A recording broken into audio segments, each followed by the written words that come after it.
Hey folks, how are you all? That should be us live now.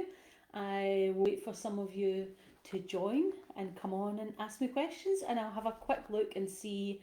I thought I saw Diana put a question in the event post, so let me just have a quick look at that and see if I can answer it. But anyone else who's joined, say hello. I can see a couple of people here. Hi Charlotte, uh, and feel free to pop your questions in. I was just talking to someone last week about this membership because they were thinking about joining. In fact, they have joined, and they were saying, "Oh, you seem to really like it." It's like it's two of my favourite things: delivering training, answering questions. It's like so that's perfect for me. Uh, who else here? Elaine's here and Kerry is here. Hello, Kerry. I think this is your first Q&A, so welcome along. Elaine, it was lovely to meet you in person at the weekend. That was really nice, and I'm looking forward to meeting loads more of you because now I've publicly told everyone that this year we'll be doing lots of in-person stuff. I do like the accessibility that being virtual gives you, but I do like the energy of being in a room with people as well. I'm a people person, so I always like kind of recharge. I have to remember sometimes leave the introverts alone. They don't need you like talking to them all the time. I live with an introvert, so I see that face on him occasionally. I'm like, okay, just put him down, leave him alone. All right, great question, Elaine. Do I have any advice for approaching the police about corporate work? Yes, Kerry, you can definitely come on. What I'll do is I'll answer Elaine's question and then you can just request to come on live and I'll accept it and you can come on and explain it. My advice, Elaine, about approaching the police is, and I'm pretty sure I'm pretty sure you'll be good with this, but some people do fall foul of these kind of things. Make sure that you don't have any big massive criminal record that you think they might not find out about, because funnily enough the police, it more comes up with the Ministry of Defence. I see this than the police, but they security check people who work with them. So first things first, make sure that your police check and everything is going to come up okay. I mean, you should in theory know that, but I have actually been involved in a situation in another world, not another world, another job, where someone had actually used someone else's name when they committed a crime and had been prosecuted under that name. I don't know how it had all happened, but I mean, it wasn't like a big thing, it was a low level thing, but they actually had a police caution on their record. So you just make sure that your record is clean before you go and work for the police. It's like people who ask me about working in the railway, I always have to tell them the railway is a zero tolerance on drugs policy. So if you use recreational drugs in any way whatsoever, it's not an environment you can work in. Like it's just a no, because you will often get drug tested starting in a contract, but you can get random tested at any time. And if you fail it, it does not matter what excuse you give. It can't be like, I was in Amsterdam 6 months ago. Like it's zero tolerance. Obviously prescribed drugs are different, but it's a zero tolerance. So for loads of people, I'm like, just don't do it. Just work elsewhere. So what I would say is, if you're going to approach the police, you want to look on and there's kind of two ways you can do it. You can work with local police forces, in which case you want to go on like their local website and try and track down their procurement details, or you can work with like more national police services or like the Met Police, and they generally use a specific procurement system. I can't remember what the name of it is. Um, but you should be able to find it if you go on their websites and look for, it'll be information like how to work with us. It'll be like above the line or below the line, and follow that. If you get stuck, give me a shout and we'll have a look for you. And they also, I believe the police force use something called the Crown Commercial Services framework, which I was talking about this morning. Annabelle was in this membership. I was in her group doing a bit of training for the people in her group on how to work with corporates, and someone wanted to work with a similar kind of organisation, and I was saying a good thing to be aware of is something called Crown Commercial Services Framework. And what that is it's basically a way for government departments to buy things easily. So below like certain procurement thresholds, so below like 85,000 or 100,000, they can buy things through, sometimes more in certain circumstances, they can buy things through this framework. So there will be suppliers on there who supply to particular departments on a regular basis. Now, none of us are really at the scale we probably want to go down getting onto the Crown Commercial Services Framework, because it's a big piece of bidding work to do, and you have to pay for it, and they take a percentage of everything. It's a government framework basically, but it does take, I think they take 2% extra of everything you win. So it's for when you're getting a lot of volume. But what you can do, and something that I've done a few times now, is I've got a particular client who's government funded, and sometimes they come to me, sometimes we work with them direct, other times they come and they're in a bit of a rush. And the joy of the Crown Commercial Services framework is they can get you in like a couple of days. So sometimes I'll go to another company, a big consultant company called Nichols, who I know are on that framework, and sometimes I'll go to them and say, hey, this client, we've now got two clients that we both work in. I'll go to them and say, this client's looking for me to do this piece of work, could you put my proposal through Crown Commercial Framework? Now they take a cut of mine, I just add that to my fee, and then they take a percentage off of it on top of that. So it probably costs, I don't know, it's probably an extra £70 a day or something on top of day rates. But it's a really quick way, and I believe that the police buy through the Crown Commercial Services framework, so it's worth maybe looking at who you see working with them who's a bit bigger, and then looking up their names on the Crown Commercial framework. It's a public information, so you can go in and have a look at it. But yeah, I would look at what their procurement rules are. If you've got any contacts in the police force, I would ask them. If it's about psychological safety stuff, so I need to come back to you on your brochure link. I think it's great. Like, that's the work that we do is very much involved in safety critical environments, and I thought it was really appealing. If I was you, I would consider having some brochures printed and having them delivered to people with a note inside, just like introducing yourself and what you do. Because the nice thing, I was saying this to Nicola Mercer this morning, the nice thing about posting stuff is when you work in corporate, you hardly get any mail. Like, I remember when I was in Office Junior years ago, part of my job would be getting the mail. It was a lot of mail. You hardly get anything. So now, like, I noticed this when I would be in corporate, when people would send me stuff, it would catch my attention. So I'll quite often send stuff to clients. My downside is I am a terribly not very neat writer, but I'm like, hey, that's who I am. I'm not going to pretend to be a nice writer, but I'll send them stuff because I know, like, there's a whole experience of getting mail, opening it, reading it. Even if they don't interact with it beyond that, it's planted that seed in their brain. So I would definitely think about that for you, Elaine, because I thought it was really good. I would definitely share it, and I will share it with some of my clients. So let's do, I'm scrolling back up and we'll see all the Leslie made it. You weren't going to get around if you came late, Leslie. It's literally an hour. You can drop in and out at any time. And glad to hear that Elaine is safe. You've worked in prisons. Yeah, any conviction or caution is pretty much a no for places like the prison service, Ministry of Defence, the police. It's pretty much it's just a no go there. There are a few other jobs as well. In fact, a lot of places that we've worked, you actually also have to have financial checks as well, because you have to show that you're financially okay. That's not everywhere, but like I say, some of the work we do involves what's called national infrastructure. So things like being aware of where mainline gas pipes are, that's highly classified information. Some of the stuff about where locations of control centres for things are, highly classified information, because obviously these are things that are legitimate targets in the world that we live in. So I'm going to go back to Kerry and get her to come on and ask a question, and then I'll come back to the ones in here. So Kerry, if you request to join, I'll let you come on and you can say hello to everyone. Kerry has newly joined our membership, so we'll give you a big welcome. I just asked to join and I'll let you on, Kerry.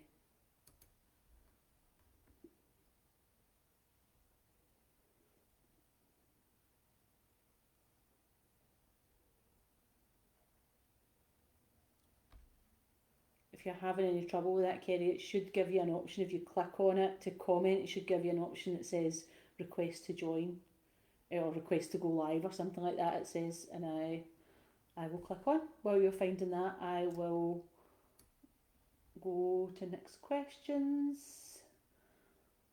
What have we got? Sarah's here. Sarah, yeah, do you know, thanks for sending me the message this morning. I'll reply to you after this.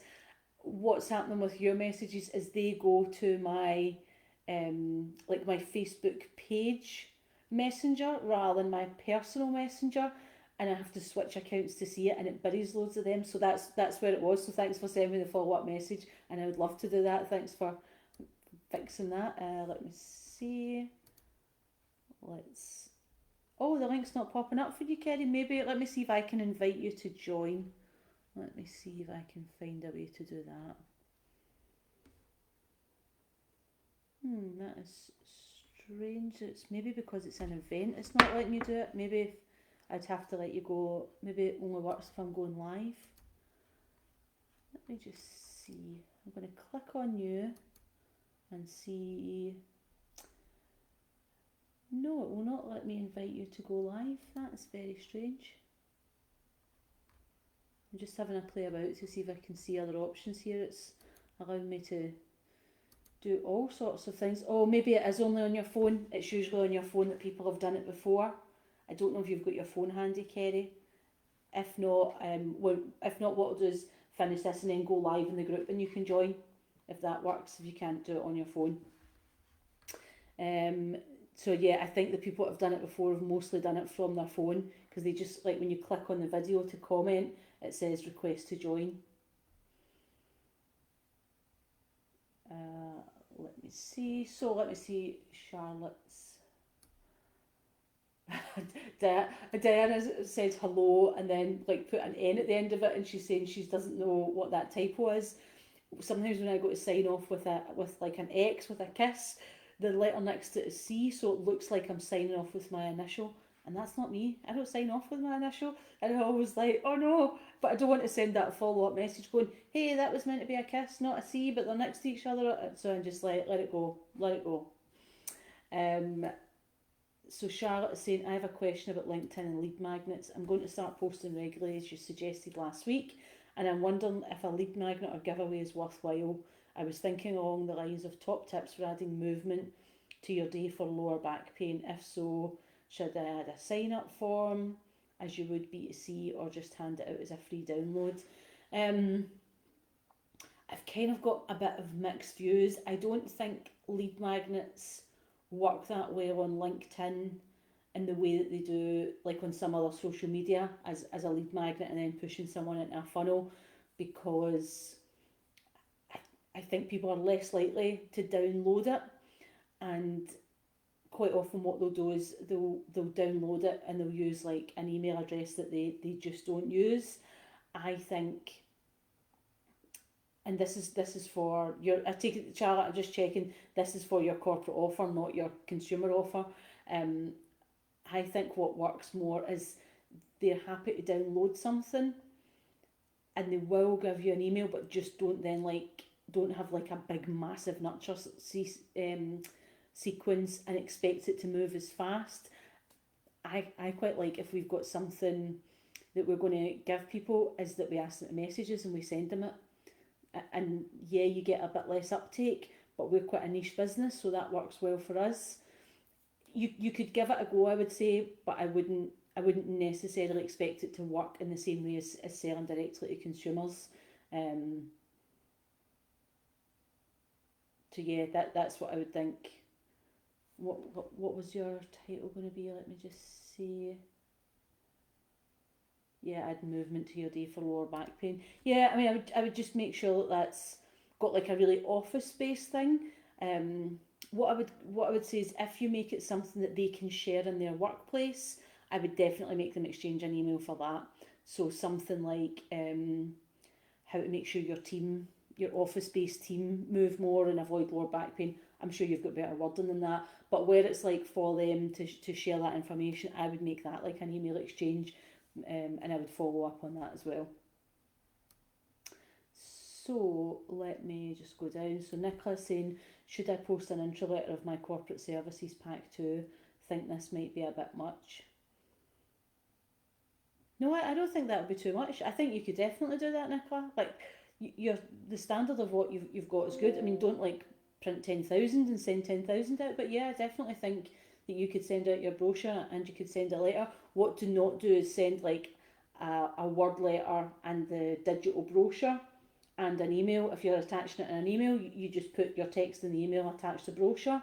But if you're posting it, you can definitely post it with like a little brief letter. And remember, really, really brief and short. No one's going to read like 700 words in a letter, but just a little introduction and a hand signature, so a hand ink signature, because you're highlighting the fact that you are a small business. You're not looking to be like, hey, we sell 10,000 of these a day. So that sort of personal signature makes it clear that you actually that's the scale you are. Like, we're not in the fake it to make it game for any of this. Leslie, what is the best way to present what proposition to corporates? A brochure? It kind of depends. So some things a brochure. So I would say for Nicola and Charlotte, a brochure is really good. A webinar is really good. So being able to put on like a short lunch and learn, even a brief expose like that is really good. In person is the best every time. Like being able to meet people and speak to them, whether that's physically in person or virtually in person, like over Tinterweb, is the best way. I would say also little videos work on LinkedIn as well. So if you've got a little video that you can promote and people can watch, that works really well. So yeah, I would definitely say it depends on what you're putting out there. If you've got a product, getting the product into people's hands is far and away the best way to do it. Let me see. Julie saying, if we want your feedback in our brochures, can we email them? Yeah, just if you want me to have a look at something, you can post it in here and everyone can see it. If you want me to look at it, send it to me. If you've not heard back from me within like a couple of weeks, send me a message, because it might be in spam, because my security is quite high. Sometimes it will shove everyone's attachments in there, or even just message me in here saying, hey, I've sent you something, because then I'll make sure to have a look for it. So yeah, definitely do that. Okay. Yeah, Leslie, you can invite people to join you live. I will tell you that once someone pressed it thinking she was just like writing a comment, but she requested to join, and I let her join. And she's lovely, I really like her. She was like, oh my goodness, I did not expect to be live. She's like, I'm in my pyjamas. It was not obvious she was in her pyjamas, but fortunately she had on pyjamas. Some people's pyjamas could have been a lot more embarrassing, but yeah, she did get a bit of a shock. So now if anyone requests to join live, I always just check that that's what they mean to do, because we don't want to be joining people in the shower. It's not that kind of show. Okay, Diana's question is, I would like to ask Meet the Buyer event. I'm seeing it as a networking opportunity where I can generally introduce our company and services and just generally make connections without any specific outcome, as in making a deal. Yep.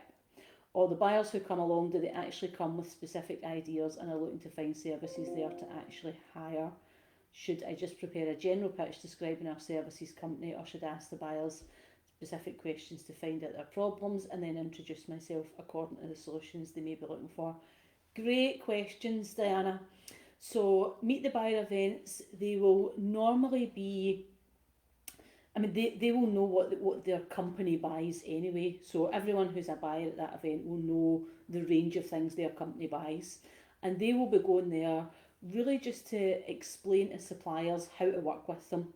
When you're in procurement and you're in a procurement team, you're the person buying for the whole company.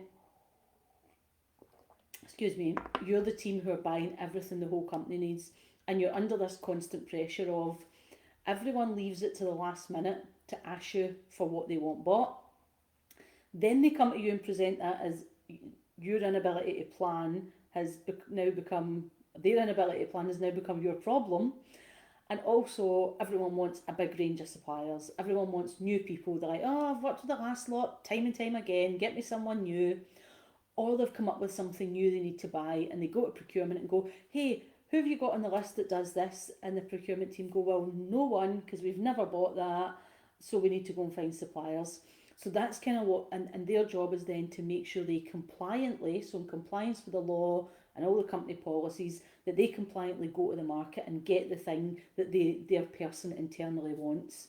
So that's the Meet the Buyer event is all about procurement people making their life a bit easier, because what they want is a healthy supply chain who are all ready to sell stuff to them, who've got the paperwork set up, who are on all the right systems, who they've validated as appropriate, because some strange things happen in procurement, so that when people do come to them and say, hey, can you buy this, they're able to look at that list and draw that down. They also want people who, if they're going to be doing things like bids and tenders, know how to complete a bid or a tender. Because what's really good if you're a procurement team is to open a pile of bids and look through them all, and they're all compliant and they're all good, and you basically score. There's something called weighting. You score against the weighting and you pick a winner. What is a pain for them is when they get into having like non-compliant bids, because there's always a chance somebody challenges that it wasn't non-compliant, and sometimes there's a great bid in there but they haven't followed the rules and you have to ditch them. So that can be really challenging. So a lot of the Meet the Buyer event is about them getting rid of all of those problems for themselves. So that's part of what they're there to do. They're also there to encourage new people into the supply chain. So that's what they're putting out. What can happen as well is if they know there's a particular problem, so say there's a particular service they're struggling to buy, or there's something where, and this can happen, a load of their suppliers have just stopped supplying to them. So they've actually said, we're moving out of this market, we won't work with you anymore. Maybe they've gone under, maybe they've moved overseas, a whole host of reasons. So suddenly they've got a gap in that set of suppliers. And it can just be that they want new lifeblood in. So they're coming along to do all of those things. So they may know, right, okay, we need 10 more people that provide coaching on the supplier list. We need 10 more people that, I try to think of something else, that provide training and development services in this particular field. There could be any number of things that they know they're short. Sometimes it can actually just be professional services altogether. They're coming out looking for new people on professional services. So they'll be doing all of that. They may have a specific view of things that they need to grow, but they won't be looking at like hire you there on the spot. They're also not going to, they might be saying to you, hey, we'd love to see some more information from you, get in touch with us. They're not going to like start bargaining with you there and then on the spot and saying, hey, what rate can you give me for 100 of these? Like you won't get into that situation. What I would say is, yeah, you want to have a view of what your pitch is and your company, and I would definitely ask them specific questions, because that'll allow you to define what you're doing in the business and what you're offering. But also they might come up with problems that you know you've got a solution to, but you may not have thought, oh, that's how you solve that. I hope that kind of makes sense. Like they might say something and be like, yeah, this is what we're experiencing, and you think, well, I know that we can help them with that. So it's really good for that. I think I'm going to be in the country as well, Diana, that day, so I think I'll probably come to that one with you, that you're going to. Let me see. Yeah, I said I hadn't realised it was to my business page either, and it's really strange. Occasionally my business page messenger will just like pop up, and I look and there'll be like 10 messages in there. I'm like, oh no, what's happening with them? Charlotte is saying, yeah, it's a corporate offer. You're just going to stick to the newsletter. Yeah, I think the newsletter will work really well for you. A nice thing for you to do would be if you see people, and if you see people who are interested or regularly downloading your newsletter, is you can then say, hey, I've actually got like a little download. Would you like that? Then definitely get their email address from them. Nicola is saying, I want to put out my first article tomorrow as part of my 4-week launch plan that you shared last week. Amazing! I'm excited for that. I'm probably overthinking it, but I'm struggling with what to write about. Should it be something that is a topical subject in the world of wellness, or could it be something that is more about part of what I stand for in my business? I would start with the wellness piece. So I would tell them the thing, and I kind of learned this over time. I'll tell you why. Tell them the thing before you tell them you. So I really like people. Like my mum's quite an introvert and she's quite a quiet person. She's always like, you're always collecting people. You're collecting these people all over the place. I'm like, okay. But I really like people. I'm interested in them. I'm insatiably curious about people who are different from me, people who are the same as me. So I'm always like, if someone turns up and they're like, hey, this is who I am, and they talk loads about themselves, I'm fascinated. I have found out that not everyone is. Some people are really put off when you start by introducing yourself, and it's generally a thing in speaking. Like, you come into the room, you say who you are and what you've done, you establish your authority, your credibility, you move on from there. A bunch of people are like, oh my goodness, another person that turned up and just talks about themselves. So so I know that actually it's good to like present a bit of what you're going to talk about to see if people are interested before you then talk about yourself, because some people have a real aversion. I don't, because as soon as you like tell me the thing, I'm like, yeah, but tell me about you, Nicola. Who are you? Where do you come from? Oh, is that a Geordie accent here? Tell me more about that. But those people will still wait for you to tell it, whereas other people who switch off when they hear the here's who I am, you'll keep them as well. So that's what I would do. I would start with, yeah, a topical subject in the world of wellness. Loads of interest in wellness stuff at this time of year, so it's really good. I can see the gym car park getting emptier already, I have to say. Um, Kerry, yeah, I'm so sorry, Kerry, that you can't come on. I will read your comment. I'll read your questions and answer them as we go. So sometimes we do our sessions on Teams, but we've got a few new people, so I wanted just to do this. I usually do Q&As in here. Eventually we'll move everyone to Teams when everyone's really comfortable using it. However, today, with Teams having gone down, I was glad we were on here. Right, so let me see your question, Kerry. So question one, my services are online today. I'm a coach. How much extra would you add for in-person? Was caught out with this with a new client on Friday, and now instead of 6 hours, will probably be nearer 10 hours, including travelling, and I did not charge for it. Ah, yeah, okay. So it kind of depends how much you charge, because I assume that if I'm working with you in person and depending on how far I have to travel, that'll pretty much take my whole day. It kind of depends like how much traveling I'm doing. Can I fit in two things in the day? I think with coaching as well, even if you did 8 1 hour coaching sessions, you can't do 8 coaching things back to back in one day. So that kind of has to be factored in.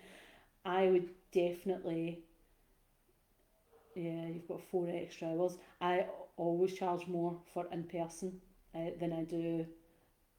So the exception we've got is for our consultant, we pretty much charge the same rate, but then we just charge expenses and travel. If it's for coaching, and I don't do a lot of coaching, I have to say we only coach one particular group in our consultant business, and kind of only for existing clients. We might do a little bit more this year, but it's a very specific niche group, and I charge them about 25% more if they want me there in person, plus my expenses. It's a little bit of horses for courses. I don't know if people know what dynamic pricing is, but we have dynamic pricing for our clients, so they don't all pay the same basically. But yeah, you definitely want to charge more. It's a sorry lesson, but at least you'll have thought of it for the next time. There's some work that we just don't do in person anymore. Like after COVID, I've just said, oh, we do that virtually, and then it's up to them to try and convince us if they want to do it in person. But most people accept that because we say, look, we know we can offer good value to you doing that and doing that virtually. Here's the stuff we do in person. I hope that is useful. But yeah, about 25% more is what I charge. I was trying to work out the difference in my head there, and it's about 25% more. Q2, I can't work out when corporate prices kick in. So I've had 5 SME clients who I'm charging more than my consumer fees, but feel that corporate fees should be higher. Yes, and that's kind of dynamic pricing right there. So you've got a consumer rate, then you've got an SME rate, and then you've got a corporate rate. We've kind of got a large company rate and then a big corporate rate. And between that, basically, I use the principle of if there is an official classification of what an SME is, and a medium sized organisation. I think is it more than 500 employees or something like that. But then large is over 1,000. So you could kind of do it by then, pretty much I would count anybody listed on the stock exchange as definitely a corporate and not an SME. We also manage some large organisations that are government funded in that way, and any NGOs or major charities, we include them as corporates because that's the level that they're at. But yeah, I would definitely, and yeah, if you give an example, I can definitely tell you where we would classify them. Definitely with pricing, like it's worth watching the pricing module, and I could do a pricing module every single week because you learn something new the further you go through the journey on it. And there is definitely a little bit of trying it to see what fits for you and what fits for your business as well. We're just at the place of arranging what all the fee increase for our corporate clients that we announce fee increases to in April is, and it's not an easy one this year to do. It's not an easy one. So question 3, should the flyer on services just be a 1 or 2 pager nicely designed? Of course, I always say it's really good to have a one pager that is one pager that is just your services and your high level information, but you can have a bit of a brochure that's a few more pages, and the length of that really depends on how many services you offer. If you offer a couple of services, you only need a couple of pages and a bit of information about you and the company. What you don't want to do is decide it's 10 pages and you've got 8 pages that you're dragging it out. In fact, I'll give you a good example. So I was at Strathclyde Business School yesterday. That's where I am on a Tuesday, and I was speaking about the Workforce Development Funds. I think that's what it's called, Workforce Development Fund, WDF, something like that. Which is, if you don't know this, it's worth knowing actually. It's basically a government funding scheme to pay to promote to develop your workforce. So all small businesses can claim £5,000 of training and development towards your workforce. Sorry, I'm just going to take another drink. My throat's a bit dry today. This is my 3 ginger tea today. It's very gingery. So I was having a chat with someone yesterday because most small businesses can get 5,000 of the Workforce Development Fund. You can use it to do basically anything that's not a legal requirement. So if you've got a legal requirement for your team to have, you can't spend it on that. But anything over and above that, you can spend this on your team. So I've got some stuff I want happening with my team, but because I pay the apprenticeship levy, I can actually draw down 15,000 of funding. But like I don't get the money and spend it on training. I have to have the training, and the training gets funded. So there's someone who I'm at my business school with, and I know that someone in my team would really benefit from what he offers. But I was also thinking, actually, it'd be good if he could do something with the whole team. He does like this motivational intelligence stuff, and I've become really interested in it. So I've become interested in buying it because we're in this business class together. So I was saying to him yesterday, oh, I'd love to have a chat with you about your stuff and whether you're able to get any workforce development funding. Turns out he does. He was telling me all about it. It's like, yep, we can do all these things. Great. He sent me his brochure this morning. It's an amazing brochure. Like him and his wife, it's a family-led team. They've just won a big award. It's great. But there's loads in the brochure. So if there were 2 or 3 things, I would probably have picked this morning what I want us to look at as a team. But there's so much in the brochure, I like that now goes into my reading folder, and when I've got the time to sit and read all of that, then I'll read it and then I'll look at it. So that's kind of the balance that I would say. If people are just getting to know you, they might not read all of it. So sometimes something a bit shorter is good to get them interested, and then for them to say, hey, now can I know more? Now can you show me more? Do you do more? So having everything beautifully put together can be great, but if somebody doesn't have a half an hour to read it, then that's actually a bit off-putting. So I'm not going to give them that feedback unless he asks me for it. I'm still going to work with him, like it's still a great product, but I'm like, I don't have the time to look through all of this. Which one? Even if he'd said to me in the email, hey, I think you should look at, I mean, he knows my business pretty well. He knows all of my businesses pretty well because we've been talking about them. Even if he'd said, hey, page 4 and 8 are for you, that'd be great. I would read page 4, I'd read page 8, because I don't need to read anything about his company. I'm already sold on that. So that is my advice. Sam is saying, how often do you go to meet the buyers? It's hard to say because they were all off for a couple of years and they were all online, and we've got quite a strong pipeline and order book. We haven't actually looked to add anyone in for a while, so I would probably say a couple a year are enough for us. But in the beginning, I mean, the beginning when you start your business, your corporate side of it, everything you're doing is business development. It's 100% business development until you start to do some business. So just plan how many you want to go to. I would say you don't want to do your own stall until you've been to the one that you might take a stall at, and make sure like the people who would buy from you are there. Make sure the people that you want to sell are there. Make sure there's enough of a footfall. So I would never recommend taking a stall because it's quite expensive. I'd never recommend taking a stall at one you haven't attended, unless you're guaranteed that it's definitely the right thing for you.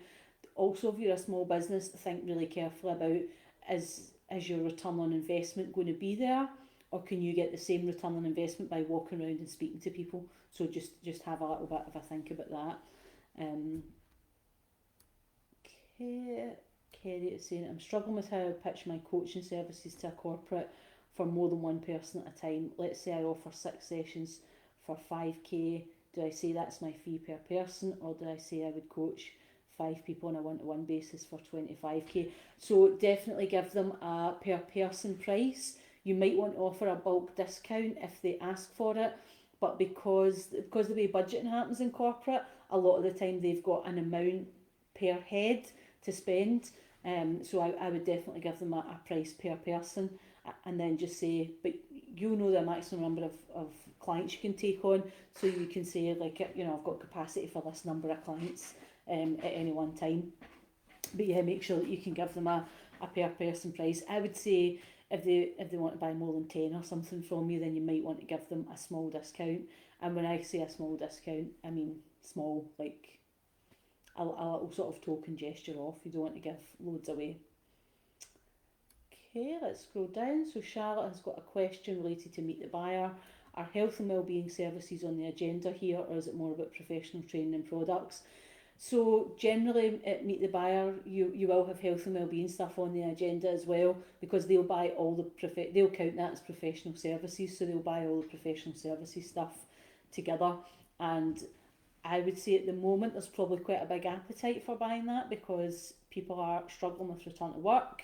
They've got people with things like long COVID coming back to work, which the medical profession are kind of saying, well, we don't have a lot of data on it because it's new, so we're figuring this out as we go. So you've got people struggling to return to the workplace with that, and you've got people really, really struggling to recruit, which means you have to take better care of the employees that you've got.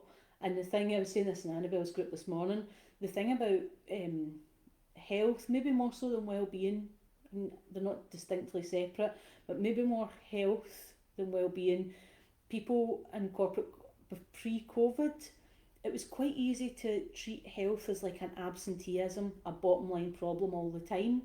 The fact that all we had to talk about, or we all had to talk about for 2 years, health impacts, health stuff, everyone overnight became an internet doctor with their vaccine and medical expertise. But I've been flippant about how suddenly people got a little bit of information and thought they knew more. But the reality is that something that wasn't necessarily always a dialogue in the workplace suddenly became it. So I think that there's definitely more awareness of it, and I definitely see more of that stuff being brought into the workplace. I see lots more support for health, lots more support for well-being, and I see younger people demanding it from workplaces, and sort of saying, well, what are you providing? And workplaces having to go, oh, okay. And I know that myself in a corporate environment previously, I can't remember which one it was, but there was a kind of health initiative being proposed. So it was kind of an exec committee, and they were talking about, oh, we're going to do this. And my reaction was very much, my health is my health, and I do not want my employer involved in it and engaged in it. I was probably a bit healthier actually than I am now, certainly younger, which helps. But I really had a strong feeling I think we should mind our own business. I don't think we should be in our employees' health. This is not appropriate. And actually, that's because times were changing. Where actually our HR people who were right and I was wrong were saying, yeah, but we work in an environment where we know we've got a problem with people's health. We know that this is not a healthy working environment, because what we had is a lot of people who worked in shifts in our operational environments. And they were saying, we know that actually when people aren't well, it's leading to accidents in our workforce. So we actually have to talk about people's health, because we're telling people, have a better work-life balance, make sure you're doing these things, but we're ignoring the fact they live inside their bodies. So that was a good few years ago now, but that narrative was really starting to change then. And I see a lot more health stuff being bought in.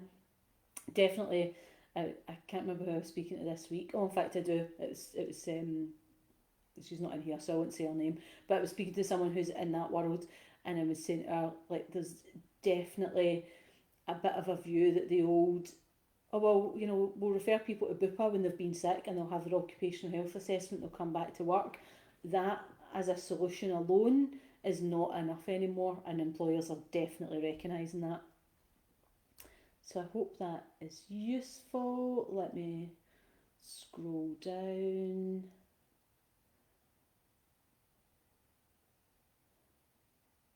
Um, Nicola's saying she's thinking about something about why wellness is a word on most people's lips right now. I think that, like, I would click on that. That's a type. I'd be like, yep, tell me more, Nicola. I want to know that. That's the angle why the gym car park is so empty and it's not even the end of January. Yeah, and my personal view is I'm like, great, less people at the gym. Like, I would like a big giant gym that just I go on my own. Like, it's not a social activity for me. Actually, what I like about exercising is just going and having like some time on my own, like a little bit of detachment. So sometimes when people are like, hey, do you want to work out together? I'm like, no, I don't want to do that at all. I want to go on my own. Although I did go to the gym the other week with my friend, and she taught me some of the boxing moves, and we went and had a nice spa together, and that was lovely. Like, I like that kind of stuff, but just doing like workout and CV stuff, I'm like, why don't I just have a gym to myself? So I like the February gym vibe. But yeah, that would be great, Nicola. Like, people will so respond to it. And I don't know if people know this. Here's an interesting one about gyms, and I can't remember the name of it, but there's a few of these companies now. So you see these gyms that are like, hey, we're cheap as chips. There's no frills and the soaps, that pink gloopy stuff, but you can cancel any time and it's $12.50 a month or whatever. So really like low cost gyms. Um, they're quite often in like, they've taken over premises that have been closed down, like an old McDonald's or an old BHS or something. I don't know if you know this about the business model. That entire business model is aimed at people who have a gym subscription and don't go to the gym.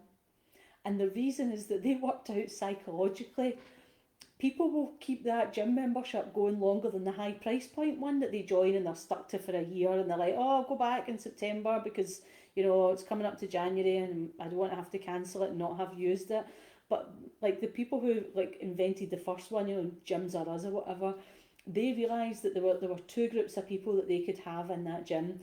People who are really into staying fit but don't have a lot of money and don't care about like the fancy, the soft towels and the nice gym environment. So those people will go, but they don't want a particularly crowded gym. And the other people that will keep going or that will keep paying are the people who pay to feel like they're paying for a gym membership and it's getting them fitter and healthier, but they're not going, but it's such a small amount of money. What's the point in cancelling because they'll start back next week? Like, I mean, that's some psychological stuff in your business model. That wouldn't work for me because I am very, very outcome driven. So my own business mentor like challenges me a bit on this. Like, you have to detach from other people's outcomes when you work with them. I'm like, yeah, but I like to see it actually happen for them. So I couldn't run a gym like that. I would hate that. But it's a very successful business model. Okay, so Leslie's just saying you've just raised an interesting thought there. I had a perception that everything would had to be in person, but is this not the case? A hybrid model would be fantastic. Yeah, it's not the case at all, and that is post-COVID advice. Pre-COVID, I would say probably 80% of my work happened in person, so a lot of it was in-person work. Some of it would be a little bit over the internet, but the 20% that we didn't do in person would be us sitting creating things for people, reviewing documents, writing up stuff, creating training plans. It would be all of that kind of stuff. So that's what we would be doing.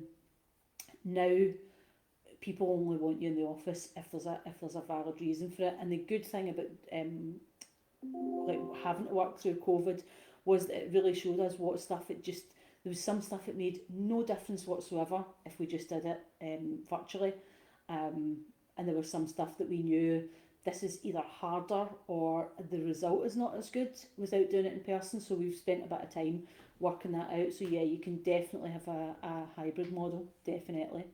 And that's what we've got. I mean, I worked for almost 2 years in the pandemic in Canada. We did 2 or 3.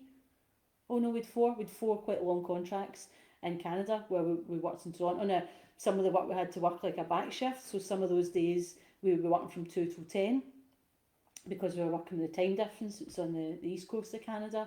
Now we're starting to be back in person and we do a bit of a mix there. But there's a piece of work we delivered last year in Australia.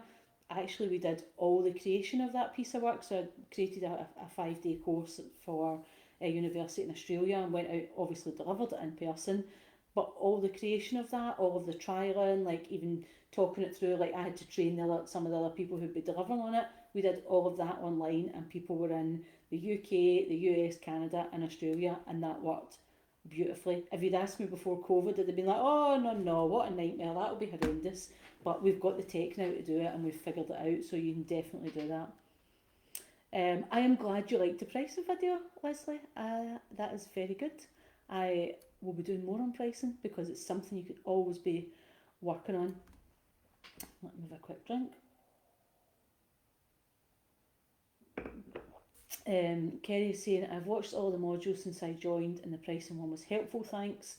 So an example, consumer would be 2k for 6 sessions, SME's 3.5k, and I was thinking corporate would be around the 5-6 mark. Sound about right? Yeah, that does sound about right. That's a really good pricing schedule, Kerry.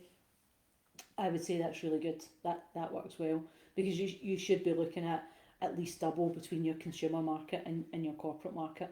So I think that is good. Diana, you'd like to ask if I could sign into Kartra somehow.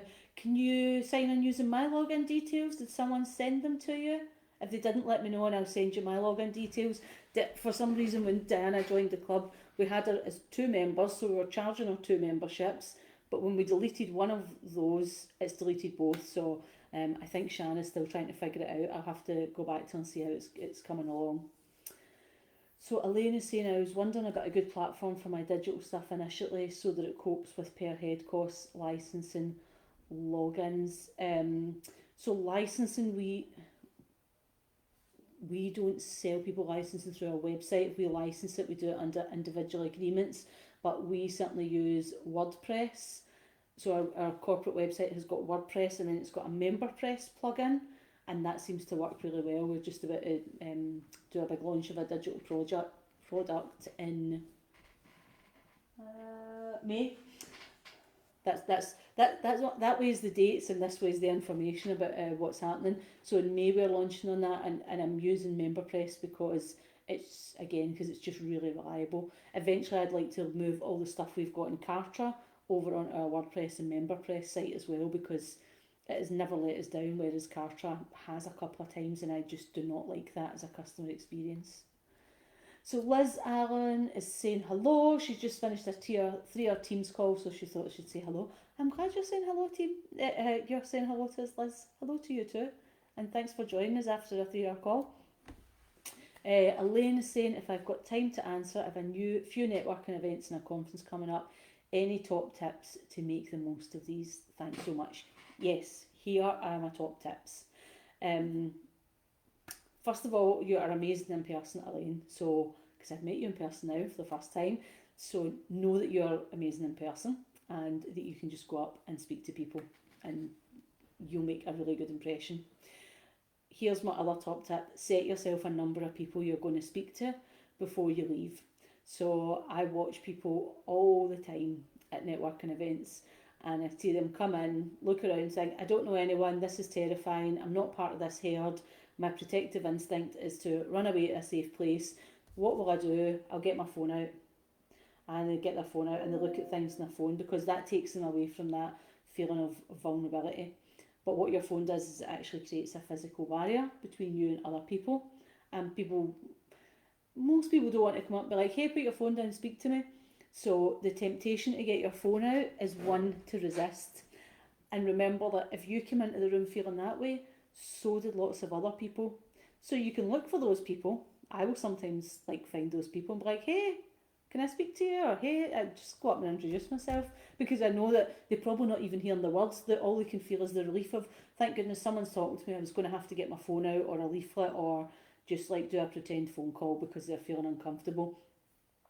But also plan how many people you're going to, so plan how many people you're going to speak to.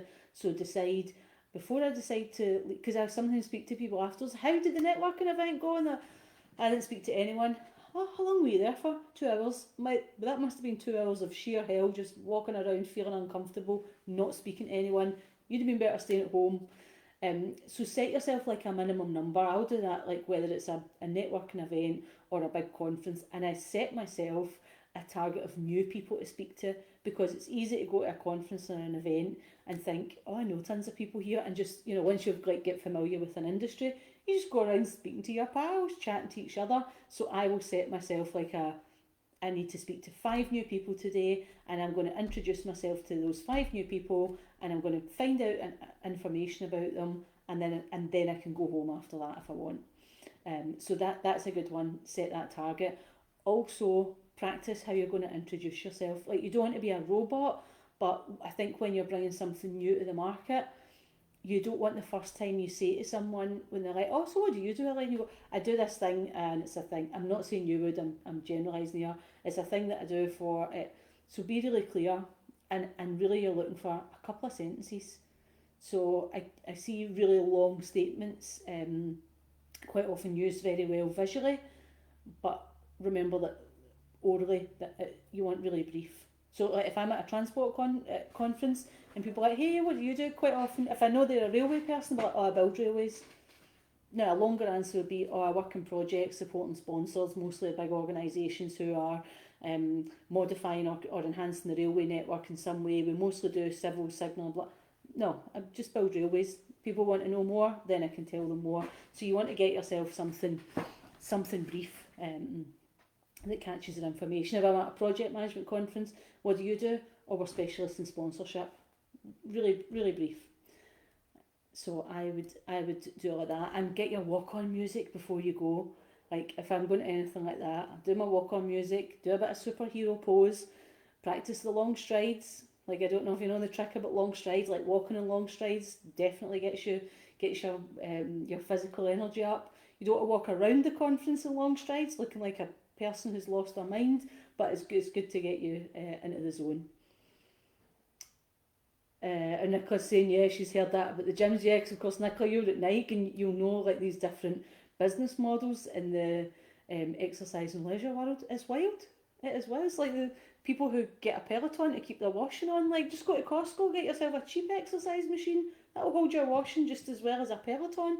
But it's actually because they want to like be like they're buying into a brand. They're like, no, I want to like to when other people speak about Peloton, I want to be able to say that I've also got one. Okay, I'm not really a big brand snob, so that doesn't work for me. Charlotte's got to go. Leslie's delighted to hear that the hybrid model will work. Yeah, that'd be really good for what you do, Leslie, because you could, because a lot of people are, a lot of companies are struggling with this. Like, what are we getting people back to the workplace for? Like, what are we doing with them when we bring them in? How do we bring teams together? How do we provide learning? Like, some virtual sessions that are powerful and impactful are really good. Like, people who've said to me, I actually hate delivering anything virtually. My advice to them is, well, don't do virtual stuff. Like, don't do that. I've seen you doing virtual stuff, Leslie. You're really good, and you seem like you enjoy it. So you can definitely be doing that. Sarah has delivered hybrid in her NLP diploma. Yeah, it would work for something like that. Although I personally am looking forward to going to do Sarah's NLP diploma this weekend in person with my sister-in-law as well. Very, very exciting. I was just speaking to one of my corporate clients this morning and telling him that's what I was doing, Sarah, and he was like, oh, I think we might be doing something like that. I'm like, oh well, I'll certainly speak to you about it when I've been and let you know, and I can certainly put you in touch with her. So I'll keep you posted on that one. Kerry has got another question on pricing. So Kerry's question is, I have an intro meeting with a big London law firm this week. Excellent, well done. not FTSE 300 staff, or it's not FTSE, but it's 300 staff. Do you think I should be looking to charge SME prices or corporate prices? I think she will ask my fees on the call. I would charge them corporate prices. Lawyers have got money, and lawyers spend good money, and lawyers are, so there are certain industries that I would call prestige buyers, and those industries that are prestige buyers are ones where they are never looking to work with the lowest price of any service, because they kind of see themselves as prestigious, and they generally are. And things like, it's like your kind of Silicon Valley types are like that. Banking and law firms are definitely in that. So I would charge them corporate prices. Okay, Nicola's saying, I can also recommend someone who actually coaches and teaches networking. She often does free training and has some online things if you're interested. She's called Jenny Smith. She's on LinkedIn. Yeah, great. Like, that's a great thing to do as well. Like, the stuff that's worked for you, share it with other people. If, I'm usually pretty good at going, like, introducing myself to new people and just going around chatting. Words are not something I struggle with, but sometimes you go somewhere where the environment is so different and so new, that, and you maybe just not had a great day or whatever, and you think, oh, I'm just not in my usual sort of space for this. And then that's when I will really look around, like, who looks like they just do not want to be here. And I'm quite good at figuring out what's going on with people. So I'll just look around the room, like, look for someone who's looking to be rescued, and I'll just go and speak to that person, and you can see the relief right away on them. They're like, oh, thank goodness. I think after a while though, you then start to attract other people into that.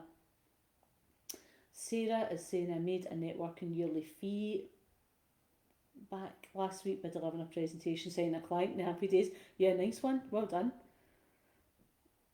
Diana say, I have to say I'm feeling the fear already, and there's like a good 2 weeks till the Meet the Buyer event. All right, well, what we'll do is maybe we'll do a little session the week before it on like specific preparation for that, and we can just talk through ideas. I have to say, all the most exciting stuff I have done has generally been the most terrifying stuff. So, fear and excitement feel the same, in our stomach and our heart, wherever you're feeling it. They kind of feel the same. We just have to like turn that into positive energy. Like, I always think, when you have that rush of adrenaline just before something that's a bit terrifying. I've had it like when I'm going for maybe a big interview or a big pitch to an organisation, or you're going to do. I get less now speaking, but I used to get it when you're scaling up and you're speaking, like first time you speak to 100, first time you speak to 1,000, first time it's a live broadcast, your mum's in the audience. I can't give you any tips for that. That's just always tough. But all the other stuff, like all those things where the adrenaline just like rushes into your stomach beforehand, the thing that I always do is like I'm waiting on it coming to say something to it, and I'm like, oh my goodness, oh, I'm so glad that adrenaline is here, because that is what I need to turn into energy, because that's what adrenaline is for. Adrenaline is for you getting up and running away from tigers. That is there to get you away. It's that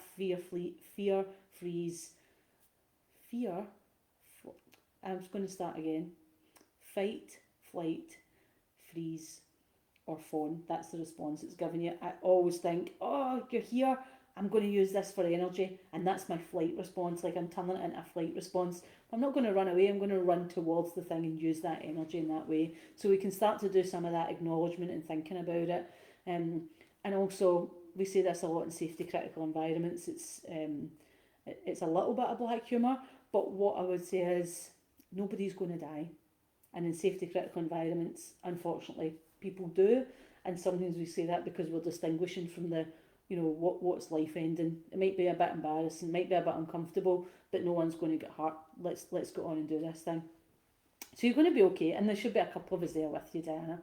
Honestly, once you've done a couple, it will start to get easier. I promise you that it will start to get easier. Now sometimes I think we can be a bit blasé when we're preparing for some corporate pitches, because we're so used to going in and doing it. And I'm like, we have to try and get some clients that are more like out of our comfort zone, because I want to keep chasing that. But I also know that that's not always a good thing. As Sarah saying, I'll be doing that this weekend, power walking. Yeah, I'm good with the long strides, because I'm quite tall, but I'm also disproportionately like got a short body and long legs, so I'm quite good with the long strides. I'm into that. And Leslie has a Peloton in the cost and she use it. I know if I bought one, I would use it. I'd probably have done the Tour de France in a week at that price. But I actually like going to the gym because I like to leave the house. Um, Long strides, yeah, yeah, Elaine, do the long strides. I'm telling you. I don't know if you ever watch like the political party conferences. We do a lot of political work, so I watch stuff like that. Maybe you guys don't, but if you watch, there's like a joke about the Tory power stance, which is the wide-legged and the hands on the hips. It's a little bit like the superhero pose, but at one point it got a bit carried away. Like the legs were almost doing the splits. It's like someone has to tell them to stop. Um, Leslie saying thanks for the kind words. Yeah, you're doing really well. Like I see it, you can see that you really enjoy it. It comes across so well. Um, Diana's looking forward to getting baptised in the corporate world. Yeah, I could tell you like I know when I first started doing it, Diana, people kind of thought that I would have no fear of it whatsoever because it was such a familiar world to me. I was selling a lot to people who I already knew, like I knew the world, I knew what I was an expert in, and I had positioned myself as like a boutique consultancy. So, and I'm quite good at like state, like I am calm in a crisis. Even if I'm not feeling it inside, externally, I'm very good at projecting calm in a crisis. I've lived through a lot of crisis, so so I've got this now, but I am very good at projecting that. So people would say, "Oh yeah, I can't believe you just like went and met that client and now you're working with them. Like they're huge. Like how did you have the bottle to email them or phone them and get an appointment and then deliver work?" It wasn't that I actually had a complete absence of fear. I'm not foolhardy, but I was willing to step through the fear and do the thing that it took. But it didn't. It doesn't mean that I didn't think, oh my goodness, who am I to be phoning them up? Or what's going to happen if they don't want that? Like, there was definitely a feeling of, I've been highly successful in my corporate career, and now I'm starting this on my own. And if it doesn't work, like, this will be humiliating because I'll have given up this pretty high profile role, two pretty high profile roles actually in a row, to end up with nothing. So like that felt like a huge risk, and risk is kind of fearful. And I didn't have anything to fall back on. My husband wasn't well enough to work at that time, um, and I was still financially supporting my son a little bit. So it felt like a huge risk. So I get when I say I know it's scary and you'll be okay. I say it genuinely from a place of I might make it look easy, but I felt that fear as well. And the first few contracts that I worked on, my goodness, did I over deliver because that was my way of dealing with the fear, was to be like I knew my work was good, I knew my work was great. It was like, let me just make sure they get the best of it all the time, the best outcome. So I totally like, and that's our company do over deliver with our corporate clients. We use like the surprise and delight model of customer service, but I definitely get it. Like this is like this can be some scary stuff, but you're going to be okay. We're here to support you. I'm here to support you. We've got this. We've got this, Diana. Kerry's saying, thanks for all your help. I have loads more queues. Yep, you can save and ask them, or you can post them in the group as well. Make sure if you post in the group, you tag me so that Facebook will notify me. Nicola saying, I love to practice saying what you do. You've nailed it for B2C. When you're at an in-person on Friday, I switched to giving my B2B offer and I just didn't feel it was strong and sharp enough. Yeah, you definitely need to nail it, because I do see people struggle with it. I was at Lisa Johnson's book launch last week, and then a couple of our book events, and a couple of people were saying to me, "Oh, I'm thinking of doing the corporate stuff as well." And it's like, "Oh, so tell me, what do you do?" There wasn't anyone in this. I did see some of you guys, and they were definitely like struggling to articulate it. And I knew like, what's the thing I can most help them do in this moment? It's help them articulate that. And it's not about teaching them like fancy words to say. It's just about that being able to just put it over. Um, I would, if I'm going to do any pitch, whatever my opening line is, and if you ever, like if I'm ever doing any public speaking events, and I do some quite big public speaking stuff, I'm never going to walk onto a stage and say my opening lines for the first time. I'm probably going to have said them 20 times that morning, because I want the words to be familiar. I want to know what they're going to be.